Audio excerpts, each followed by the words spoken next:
Welcome to Definitely Maybe Agile, the podcast where Peter Madison and David Sharrock discuss the complexities of adopting new ways of working at scale. Hello, everyone. I'm here again with Dave, and we've got a special guest, Radhika, who is going to be telling us all about wonderful things to do with product. So, Radhika, would you like to introduce yourself? Sure.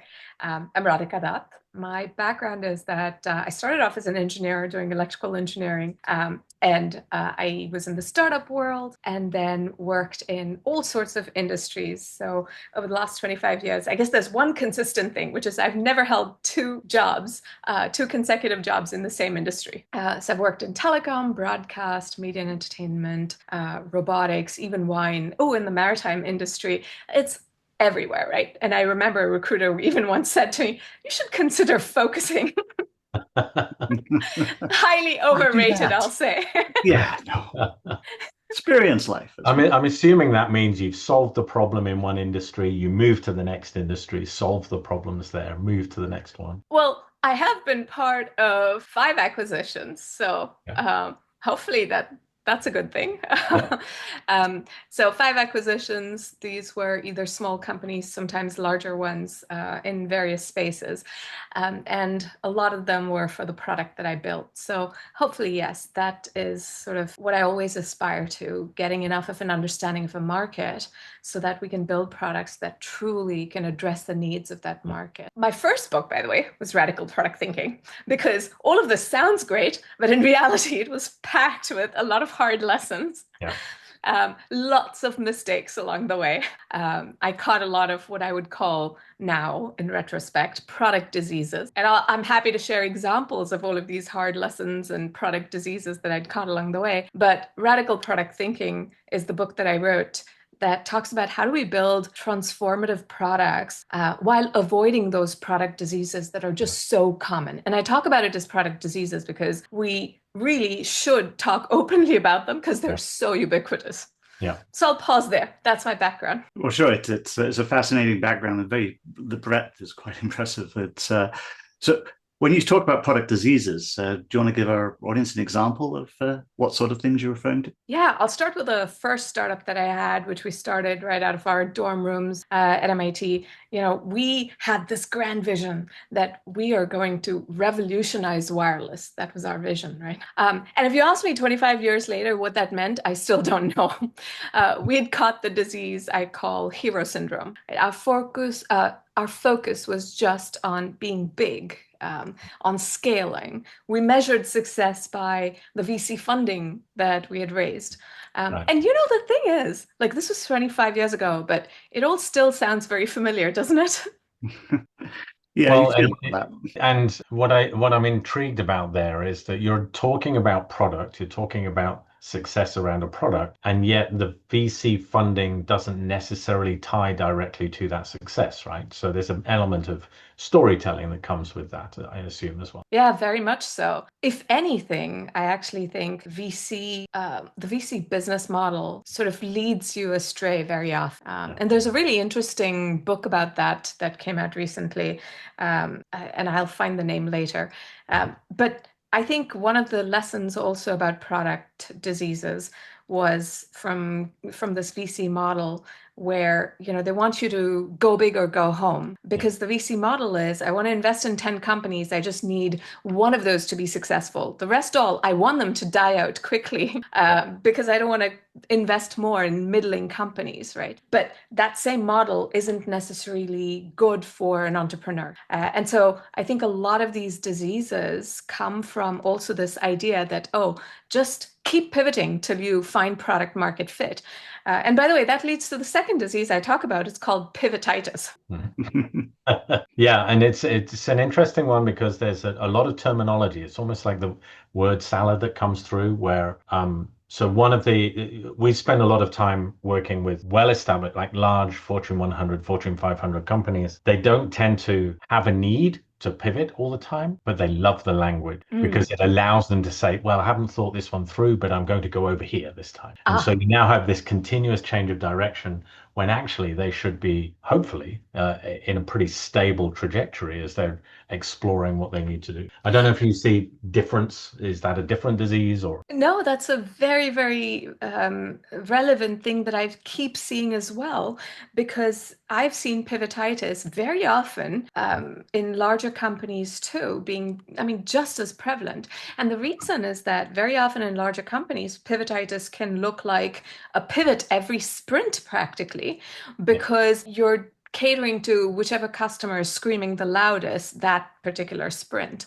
Sometimes it's driven by, even leadership saying, oh, this is the latest thing. We really should be trying this other thing. So yeah, pivotitis is really common in large companies too. Now, I think this is going to lead us to one of our core topics that we wanted to talk about, because when we're working with organizations that have this sort of like scattered, they jump from one thing to the next, one of the things that we'll want to do is go back to their vision statement and understand what their product vision is, because in theory, that product vision should allow them to, stay the core or focus on not necessarily the loudest voices, but something that's more in line with where they're trying to get to. But of course, this then leads to what sort of vision does an organization have or a product group have? And you're so right. I think going back to the vision is such a critical thing, because regardless of how much funding you have, large company or small, you have 2 to 3 pivots before you run out of money or momentum. So it doesn't mean that you never pivot, but you have to pivot with gravitas. And for that, you really need a detailed vision. So one of the things I see in companies is a vision statement is often broad and fluffy. So vision statement for Boeing goes like to be the global enduring industrial champion in aerospace. And, what does that mean really? Do you measure global champion, blah, blah, of aerospace by revenues, by share buybacks and therefore returns? Or like, how are you measuring, being number one? There's Snapchat's vision, right? That says, what was it? Contributing to human progress by empowering people to express themselves. I mean, I don't even know what that means, right? But we have these grand vision statements because we've learned that they have to be inspiring, that it has to be easy to remember. Yes, these are all easy to remember, but this is like telling your construction crew, build me the biggest, baddest house, and they don't know what to build unless you give them a clear floor plan and you give them elevations, etc. And that is the type of vision statement that I talk about in radical product thinking. It's a fill-in-the-blank statement so that you're not focusing on the words, but you're really focusing on answering some key, profound questions. Do you want me to give an example there? Yeah, well, I think you're sort of touching from there. So there's the vision of like, what do you want to be when you grow up? The sort of the direction of that. And then there's the strategy of how you're going to get there. Like, by what method are we going to be able to do that? And if we don't define the elements of that, you end up with this big fluffy statement that doesn't actually help you because it doesn't guide you about, do I go left or right? If I want to be the biggest, most impactful person on the aerospace market, then okay, but how are you going to do that? Like, what does that mean? How will you know when you got there? What does success look like? And until you start to think through some of those problems and define them, it becomes very difficult to figure out how does this help? Yeah, and that's such an interesting point, right? What I often find is that when there's such a lack of clarity in the vision, what we end up doing is we set goals and OKRs almost like duct tape on foundational cracks. These goals and OKRs are supposed to align us and tell us what's the impact we actually want to have. But the reality is there's a ton of negative side effects of goals and OKRs.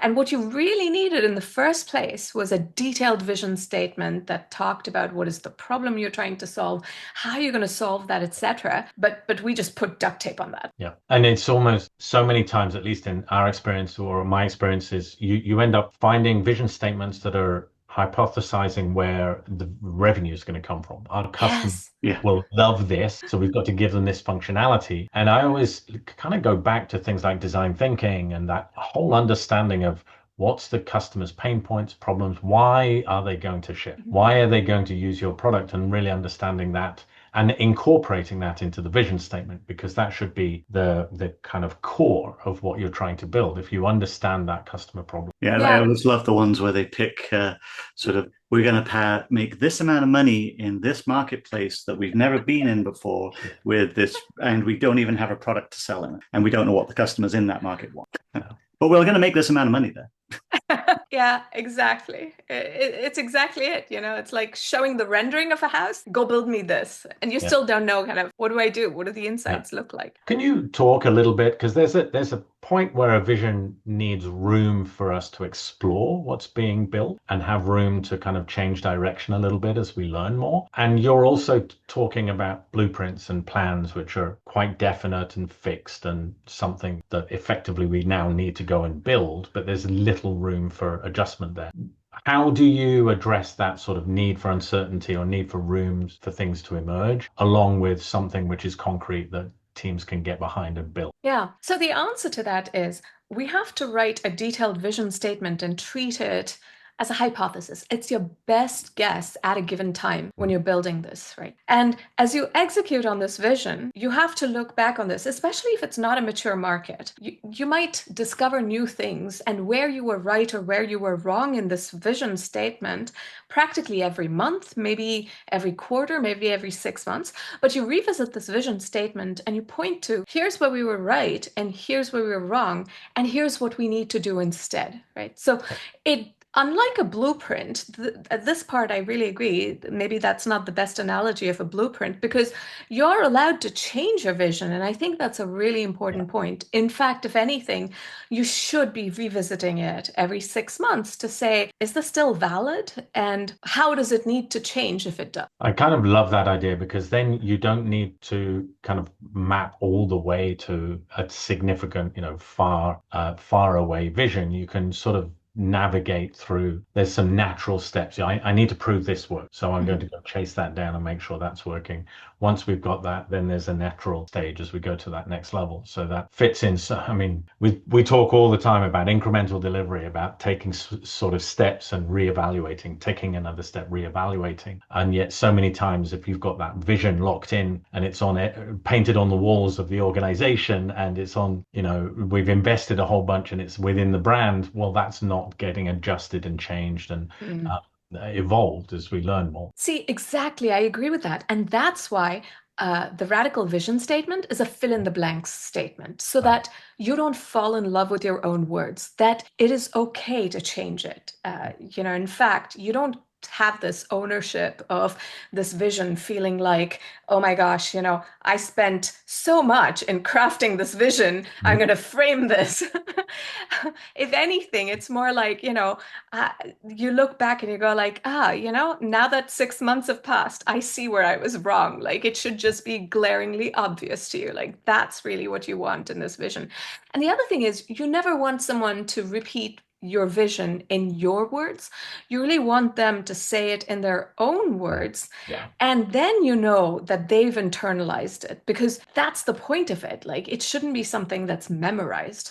Right. Now, it sounds to me like if you know the vision statement has been missed or is going in the wrong direction, it's obviously measurable. You've got some really clear understanding of what should be changing as you go forward. Is that right? Well, so let me give an example of a vision statement, right, in the radical product thinking format. And this is a company that was acquired for the product that we built.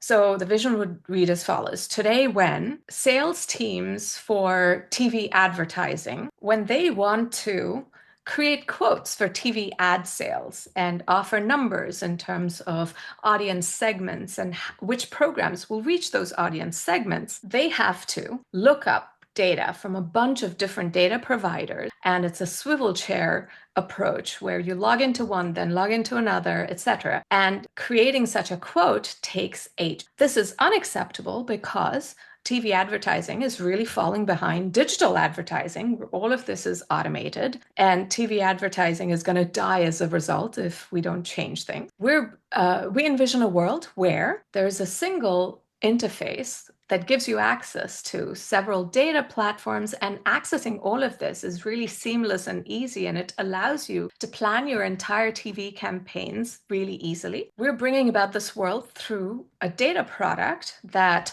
allows all of these data platforms to be plug and play and make it all accessible through a single sign-on and a really simple interface that doesn't require an analytics degree to be able to run SQL queries, but just simple drag and drop. So you see that I hadn't told you anything about the company, anything about the product, but you could understand exactly. And by the way, this is a really complicated product, a really complicated market, but the vision sort of really simplified all of that. I haven't told you all the details, like, for instance, we could be targeting the sellers, we could be targeting the buyers. It was a complex marketplace, but this all simplified it to this clarity of who we were targeting. And I think some of this question that you go to, is does it have to be measurable, etc. But all of that happens as part of the execution. And we can talk about the puzzle setting and puzzle solving in a moment, instead of OKRs. We'll get to that. But I think one key lesson for me in creating all this simplicity and the evolution of a vision that you talked about is that, we feel like I want to be ubiquitous. So I want to build this product that works for sellers, that works for buyers, it works for everyone.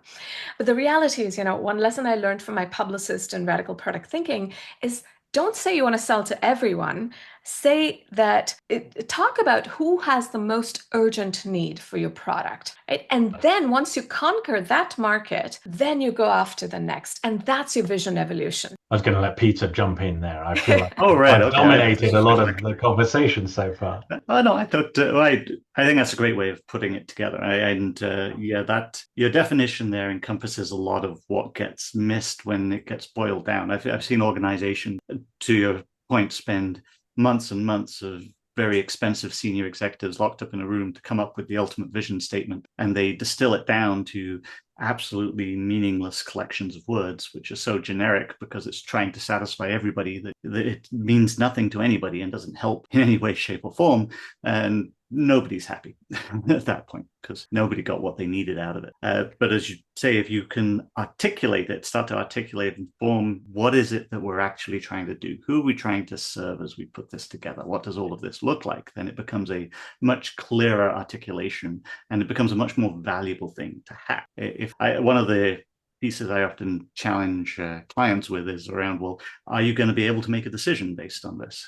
Yes. If you're not going to be able to make any decision, yes or no, based on what you've defined, then it's really not very much use, is it? So let's go and start to refine this and enhance it and bring some of the sort of other key components in so it's actually a little bit more valuable as a tool within the organization. That's such an important point, right? That you should be able to make decisions based on a detailed enough vision like this. Because what happens is we have fluffy vision statements like being the number one in aerospace. And then, your vision is no longer acting like a filter. Should we do share buybacks? Yeah, sure. That makes us number one too. Should we do this? Like everything is, yeah, let's just do it, right? It's not acting like a filter. Whereas when you have a detailed vision like this, then you can start to see the yin and yang of long-term versus short-term, and it drives your decisions. And so the way I drive decision-making using this vision is I talk about it on a 2x2 grid, where your y-axis is this a good vision fit or not? That's the long term. And the short term is your x-axis. Is this good for survival or not? And so decisions that are good for vision and survival, those are the easy decisions, right? And we often sort of hang around in that quadrant of easy decision. The harder decisions are investing in the vision, which is when it's good for the vision, but it's not great for short term. So examples of this would be, taking some time to fix technical debt, or in product, if you're running user research, or doing training, etc. So that's investing in the vision. And the opposite of investing in the vision is when you're taking on what I call vision debt, right? This is when you're doing things that are good for short-term survival. So when you say, for example, hey, this deal, if we just build this custom feature, we'll win this wonderful deal. That's not great for the long-term vision, because it adds those custom features you're going to have to maintain, but it's great for the short term. And so that's vision debt. And by the way, if you take on a lot of that vision debt, you catch the disease I call obsessive sales disorder. I was going to say there's going to be a disease associated. Yeah. We've all seen that one enough times. You saw it coming. I love it. But once you start to plot these things on on these four quadrants of easy decisions versus danger versus vision debt and investing in the vision, now you can start to see how you balance going after your vision versus just chasing short-term stuff, right? Yeah. And so this sort of thinking means you're using this vision for everyday decision making. Right. There's an element, and again, it's one of those things that the vision absolutely should be in front of us all the time, but because it allows us to make decisions, and because it allows us to, for example, pay down technical debt at the right point when there's a risk to survival, for example, if it's going forward, or rather than, and so many times these things are seen as it's somebody's favorite topic to follow through. And now you end up getting distracted for whatever reason, very good reasons. You're trying to clean up the technical architecture, whatever it might be, but there may be other things on the horizon to chase for. Now, this feels, and I know this is a leading question, but this feels like very naturally set up for objectives, OKRs, various things like that. And I know that's definitely not the way you want to see it going. How do you tie in the vision that you're describing there with, performance, with the work that gets done, with teams focusing on the right things and being able to demonstrate progress on things that might take a while to get done? I love that you jumped right to performance, right? Because, we jump from vision to, are you performing well enough to achieve this vision? Um, and I think we can frame the question even differently. How do you define performance when it's a really complex puzzle you're really solving, right? Because the thing is, performance used to be easy to measure in the 1940s, and that's where this idea of goal setting came about. Peter Drucker revolutionized, management thinking in the 1940s because he said, instead of command and control, let's do goal setting together with employees and then measure them against that. And that worked because he got all of these ideas working with GM and a workforce that was primarily working on assembly lines with little automation. And so you could tell that, this person here is a much better performer than this other one. He installed 45 tires, the other one did 40, right? Like, you can see performance in this very clear way because there's one right answer for how you install tires. And the problems that we solve, how do you know that it's good performance when someone says, I achieved 50% more clicks on this? Is it really good, better performance? And that's the thing I was struggling with, because I would often see teams present information to me and see them giving me numbers, right? But it didn't always equate to higher performance. And what I found is OKRs often give leaders the illusion of performance because, you think you're seeing these numbers, you're tracking progress. The reality is, when I show you those numbers, I am choosing which numbers I'm showing you. And my incentive is to show you numbers where I'll go, ta-da, look, I achieved whatever you wanted me to. And whatever the bad numbers are, I've just swept them under the rug. And you as a leader have no sense that I've done that. And by the way, like, people always respond to this saying, oh yeah, that just means you haven't set the right targets.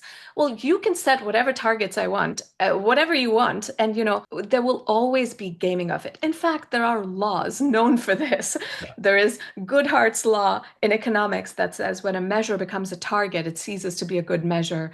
There's Campbell's law that says, if you're evaluating based on certain metrics, those metrics are most likely to be gamed and therefore corrupted and therefore no longer useful. So we know those things from other fields, but we haven't applied that in management. Right. We could dig into so much on the management side. I know Peter and we discuss this all the time because, of course, there's such a big shift. I mean, the work we are doing now is just not many organizations. The work many organizations are doing now just needs to be managed in a different way and led for everything that you've just been. Yeah.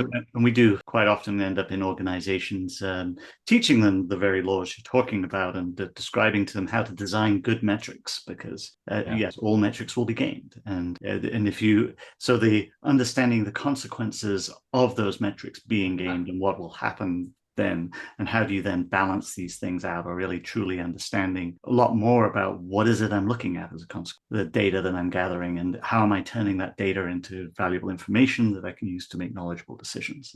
And all of that flow through an organization is critical to put into place. But exactly to your point, very often nowhere near that level of thought goes in to how do we define a goal and set some metrics. And if I've got an ulterior motive in what I'm defining, then yeah, I'm going to define a bunch of things that make me look good. And like I find a bunch of ways people try to sort of contort logic and say, but we can still make OKRs work, right? I mean, a lot of people will say, well, just divorce compensation from OKRs and everything will be fine. Well, I've never seen things work out that way because, in terms of compensation, it's not like one, has this incentive to show that you're a high performer just because you're thinking about this year's bonus. You're thinking about your career track. It's a long-term thought process that you have, right? And you want to be seen as a high performer. And this isn't malicious, just even subconsciously. If I know that this is how you're evaluating me, it sort of makes even me subconsciously want to look at the good metrics and want to ignore the bad metrics, right? And the reality is, what you most want employees is to you want them to play detective, to look at the bad metrics and then say, I wonder what's actually going on.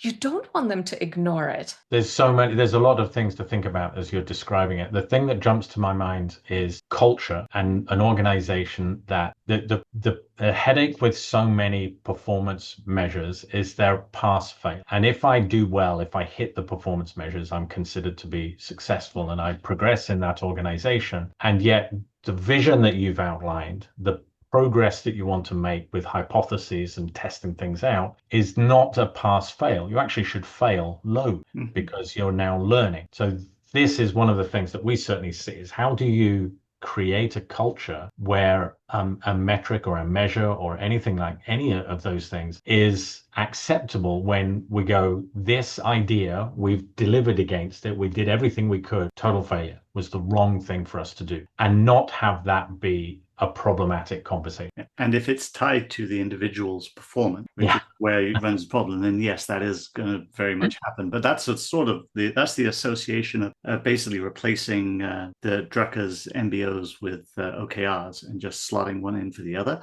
and treating them in exactly that way, because they then become very much a target with a measurement that I'm going to get scored against, and I have to succeed, which means I'm going to gain it so that I do. Exactly. So I think this is where the puzzle setting and puzzle solving comes in. And even before getting into puzzle setting, I actually want to jump into puzzle solving, because the answer to your question really lies in there.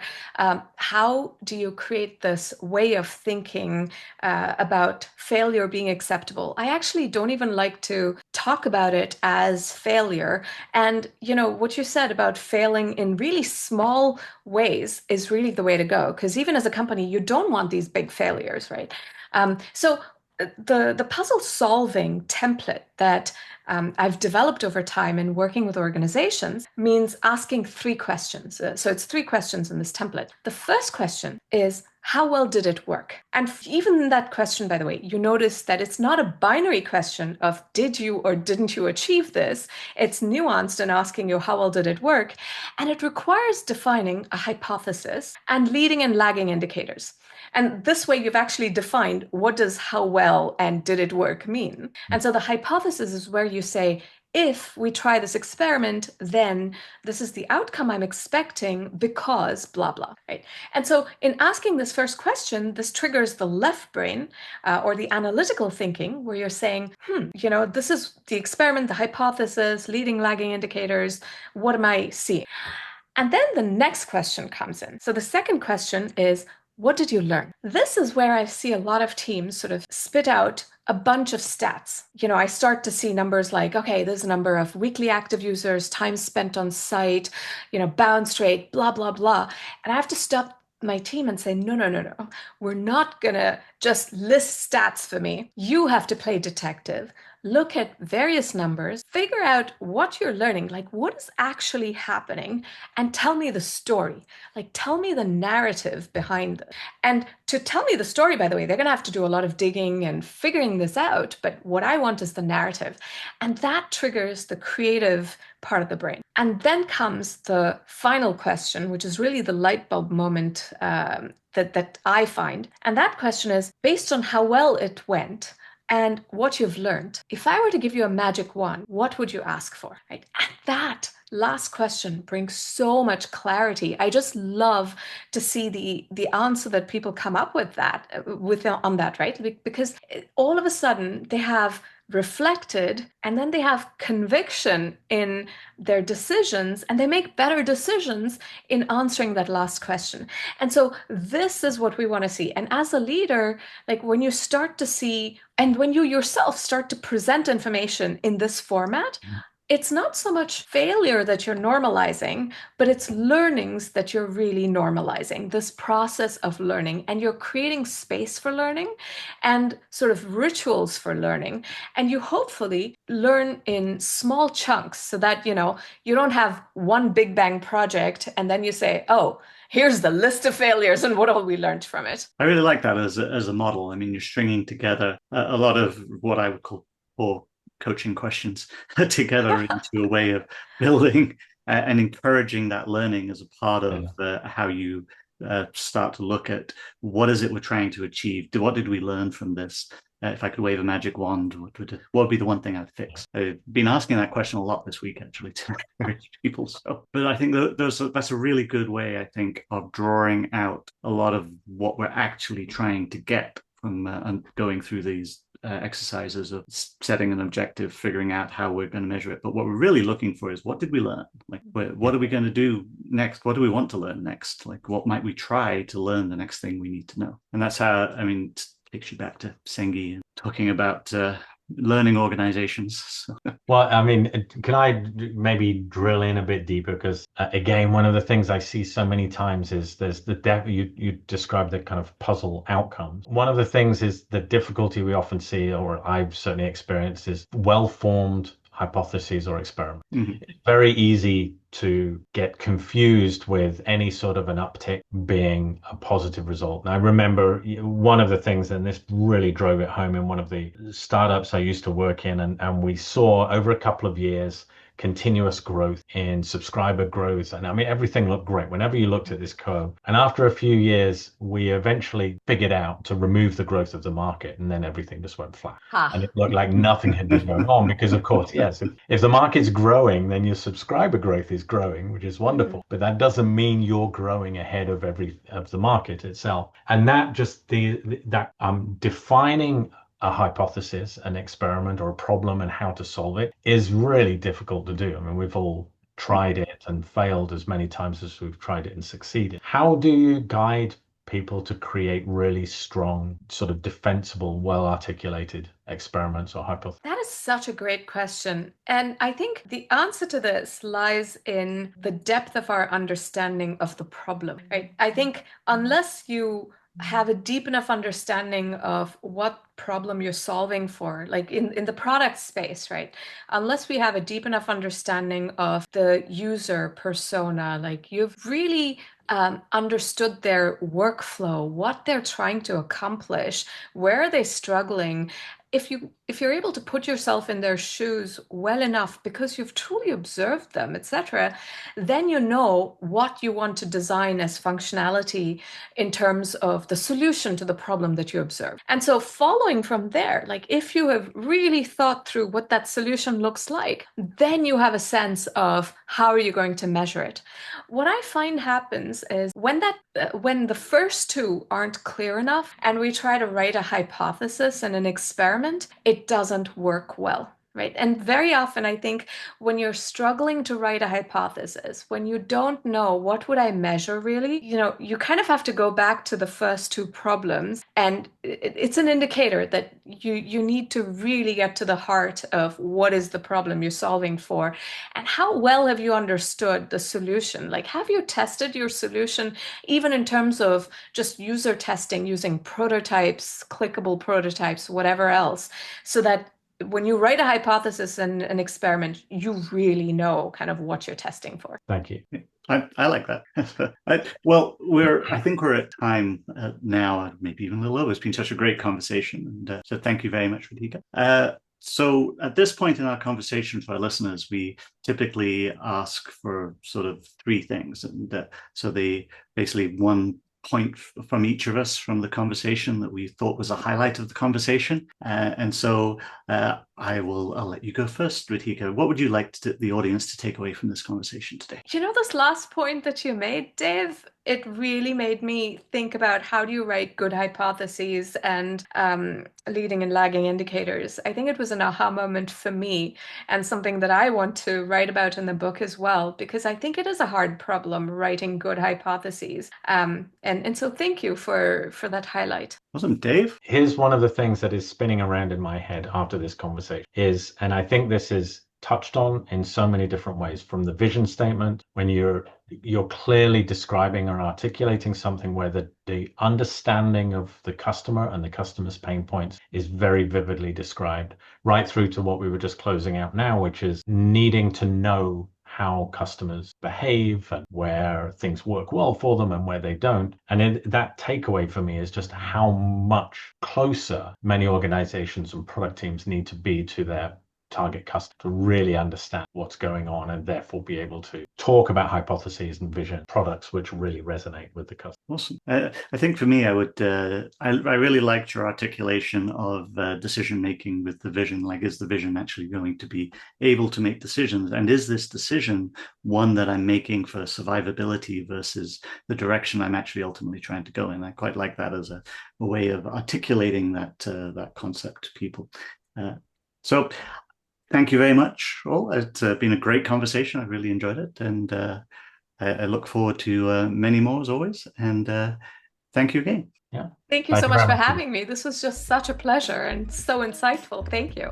Thanks a lot, Radhika. Thanks, Peter. Yeah. Thanks, Radhika. Thanks, Dave. You've been listening to Definitely Maybe Agile, the podcast where your hosts, Peter Madison and David Sharrock, focus on the art and science of digital, agile, and DevOps at scale.